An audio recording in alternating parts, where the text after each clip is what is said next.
जय माता दी। नमस्कार दोस्तों, स्वागत है आपका अपने यूट्यूब चैनल पूजा और उपाय में। दोस्तों, आप सभी को रामनवमी की शुभकामनाएं, चैत्र नवरात्रि की शुभकामनाएं। माता रानी की कृपा आप पर हमेशा बनी रहे।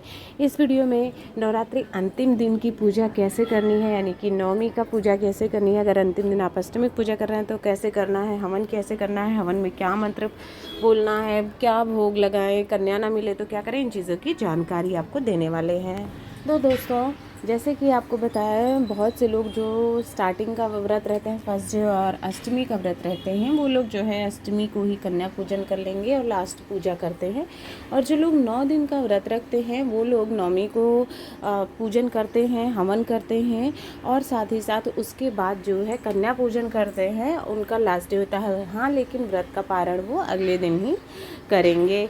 व्रत का पारण जो होता है वो लास्ट डे ही किया जाता है, यानी कि दसवीं के दिन व्रत का पारण करते हैं हम लोग। बहुत से लोग नवमी के दिन ही व्रत का पारण कर देते हैं, सुबह पूजा पाठ किया खोल देते हैं, पर मेरे ख्याल से 9 दिन है तो नवरात्रि पूर्ण करके दसवीं के दिन पारण करना चाहिए व्रत का। तो इस चीज़ का ध्यान रखें। 9 दिन व्रत रखने वाले, चाहे लास्ट पूजा आप अष्टमी को करें कन्या खिलाएं या नवमी को, पूजा इसी प्रकार से होती है। अगर आपको 9 कन्या मिल जाती हैं तो आप कन्या उनको खिला सकते हैं। सवाल ये है, अगर 9 कन्या ना मिले तो जितनी कन्या आपको मिल जाती हैं आप उनके हिसाब से जो है दक्षिणा निकाल लीजिए। जैसे 4 या 5 कन्या ही मिल पाई तो 9 कन्या के बराबर दक्षिणा उन्हीं 5 कन्याओं को दे दीजिए, भोग दे दीजिए। जो भी गिफ्ट वगैरह लाए हैं या दक्षिणा दे रहे हैं उन्हीं को कर दीजिए। कोई कन्या नहीं मिल पाती है, कुछ नहीं हो पाता है, तो फिर आप जैसे मंदिर है, मंदिर में आप जो कन्या खिलाई जा रही है वहाँ के दे सकते हैं। नहीं तो फिर मंदिर में जाके उन कन्याओं का जितना आपने सोच रखा है कि हम 500 या 250 300 जितना भी है इतना कन्याओं में लगाएंगे, तो आप उतना जाके मंदिर में दान कर दीजिए। कुछ नहीं हो पाता, कुछ नहीं तो आप गऊ माता को पूड़ी हलवा जो भी बनाए हुए हैं वो गऊ माता को खिला दीजिए। अगर गाय माता आपके यहाँ पर आती हैं तो फिर इन 4 तरीक़ों से आप कन्या पूजन को जो भी आपने उनके निमित्त सोच रखा है वो कर सकते हैं। अब आपको अष्टमी की पूजा जो है या नवमी की पूजा लास्ट कर रहे हैं तो कैसे करना है। सबसे पहले कलश वगैरह, ज्वारे वगैरह आपने ऑलरेडी रख रखा है। आपको कलश स्थापना में कुछ नहीं करना है, पुराने फूल माला हटा देनी है और उसके बाद नई फूल माला जो है आपको लगानी है। माता रानी को लाल फूल चढ़ाने हैं और धूप बत्ती जला देना। अखंड जोत जल रही है तो कोई बात नहीं, नहीं जल रही है तो पूजा से पहले जो है अखंड जोत एक नॉर्मल आप जोत जो है वो जला के रख लीजिएगा। इसके बाद हमें जो है भोग प्रसाद चढ़ाना होता है। तो अष्टमी का मुख्य भोग जो होता है या जिस दिन आप कन्या पूजन कराएं वो होता है हलवा, पूड़ी और चना। इन चीज़ों का भोग लगाया जाता है। हलवा नहीं है तो आप खीर का भोग भी लगा सकते हैं। चने आप फ्राई करके भी लगा सकते हैं या उबले हुए चने, जैसे भी जिस रूप में आप चने रखना चाहते हैं। पर मुख्य भोग होता है तो आप ये भोग जो है ज़रूर लगाइएगा। कन्या पूजन जिस दिन आप लास्ट पूजा करेंगे मुख्य भोग होता है। उसके अलावा आप जो है ड्राई फ्रूट्स चढ़ा सकते हैं, जो भी मौसमी फल होता है, सेब, संतरा, अनार, जो भी आपको मिल जाता है आसानी से, केला वगैरह सब आप चढ़ा सकते हैं। ठीक है, इसका आपको ध्यान रखना है, ड्राई फ्रूट्स वगैरह। और अंत में जो है लौंग और सुपारी नहीं, लौंग और इलायची ज़रूर चढ़ाइएगा। पान का पत्ता संभव हो तो मुख शुद्धि के लिए ये चीज़ आपको माता रानी को ज़रूर चढ़ानी है। ये जो भोग आपने चढ़ाया है ये आपको कन्याओं में नहीं देना है।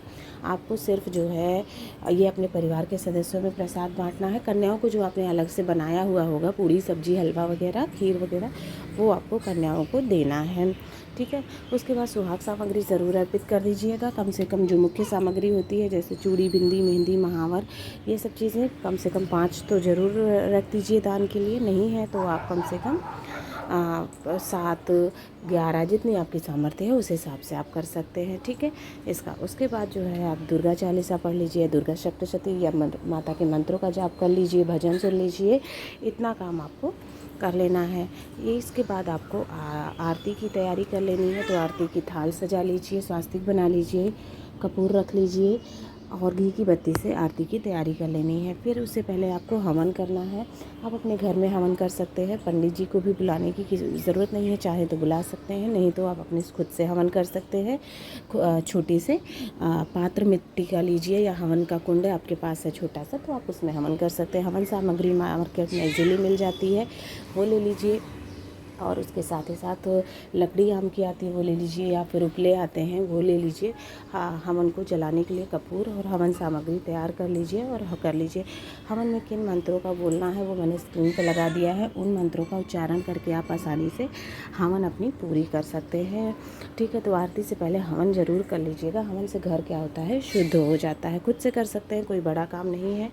तो आप एक एक आहुति दीजिए सभी देवताओं को स्मरण करते हुए। ओम आग्नेय नमः स्वाहा, ओम गणेशाय नमः स्वाहा, ओम नवग्रहाय नमः स्वाहा, ओम कुलदेवताओं नमः स्वाहा, ओम ब्रह्माय नमः स्वाहा, ओम विष्णवे नमः स्वाहा, ओम शिवाय नमः स्वाहा, ओम दुर्गाय नमः स्वाहा। इस तरह से करते हुए सभी देवी देवताओं को स्मरण करते हुए आप जो है डाल दीजिए। और उसके बाद जो आपने भोग लगाया है, मिठाई है, पूड़ी है या हलवा है, उन चीज़ों को भी आप थोड़ा थोड़ा सा आहुति में डाल दीजिए। इससे वो चीज़ें डायरेक्ट जो है ईश्वर को प्राप्त हो जाती हैं। ठीक है, तो वो चीज़ें भी आपको डालनी है। और अंत में जो है जब आप हवन समाप्त कर रहे हैं तो उसमें जो है लौंग और इलायची और अंत में सुपारी डाल के हवन को समाप्त किया जाता है। ठीक है, हाथ जोड़ के प्रणाम करिए और चारों ओर जल घुमा दीजिए। इससे जो है हम हवन को शांत कर देते हैं और हवन पूर्ण हो जाती है।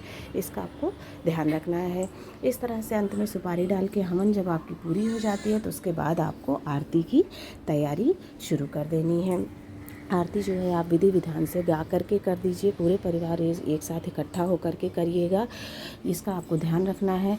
नारियल जो है आप अगर जैसे कन्या खिला रहे हैं तो उसी दिन उठा सकते हैं, और नारियल उठा करके जो है आप उसको कन्याओं में बांट सकते हैं प्रसाद के रूप में। ठीक है, आरती कर लीजिएगा आकर के। ओम जय अम्बे गौरी मैया जय श्यामा गौरी, ये वाली आरती करने के बाद थोड़ा समय के बाद जब कन्याएँ आ जाती हैं उनको भोजन कराते हैं। नारियल आप उठा सकते हैं प्रसाद रूप में, नहीं तो अगर आपके यहाँ विसर्जन होता है तो आप वो भी कर सकते हैं, जैसा हो। ठीक है, तो इस तरह से आपकी अष्टमी नवमी की पूजा संपूर्ण होती है। अंतिम दिन की पूजा और अपनी गलतियों भूल चूक के लिए क्षमा करना है। 9 दिन जो भी आपने व्रत किया है उसकी पूर्ति का माता से आशीर्वाद लेना है।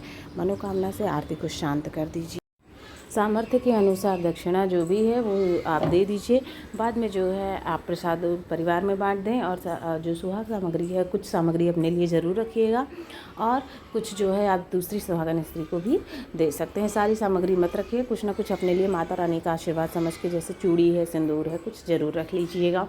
अंत में माता रानी से सिंदूर ले लीजिएगा, सुहाग ले लीजिएगा, लगा लीजिए। अगर महिला हैं तो सुहागन स्त्री हैं तो इस प्रकार से जो है अंतिम दिन की पूजा संपन्न हो जाएगी। कन्याओं को गिफ्ट वगैरह जो भी आपकी सामर्थ्य है दक्षिणा दे करके खुशी मन से विदा करिएगा, ताकि अगले वर्ष फिर आप ये व्रत कर सकें और आपकी सभी मनोकामना जो है वो माता रानी पूर्ण कर सकें। अगर आपको ये जानकारी, ये वीडियो पसंद आया हो तो वीडियो को लाइक करें, शेयर करें, चैनल सब्सक्राइब करें, कमेंट बॉक्स में जय माता दी ज़रूर लिखिएगा।